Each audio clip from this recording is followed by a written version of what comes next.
This morning, for the first time in 20 months of living in my apartment, I overheard something I wish I hadn't. A woman's painful cries and a child weeping and shouting, "Don't beat my mother." And then the heavy silence that followed. Impulsively, I flung open my door, ready to step out to interfere. But I couldn't even figure out which floor the sounds were coming from. I froze. My heart was screaming at me to act, but my feet wouldn't move. I told myself, "Pranita, this is not your business. You don't even know who they are. And even if you do find them, what if they turn the violence against you? What if the woman of the house herself doesn't agree or interference?" I paced back and forth between my front door and my hall, restless, helpless, torn, and I didn't know what to do. And in the end, I did nothing.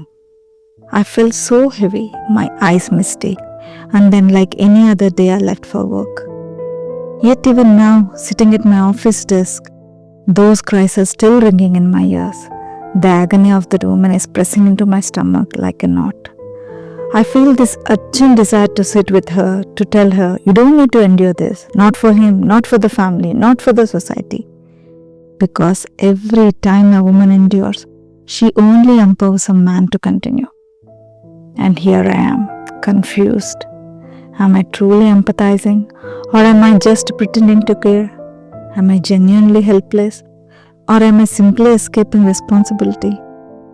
One part of me whispers, maybe it was just an isolated fight, maybe they'll patch up. But another part of me screams, violence is never isolated. One incident is enough to set a precedent. One blow is enough to silence a woman. One scar is enough to teach a child that love can mean pain. And then it continues until it becomes a pattern.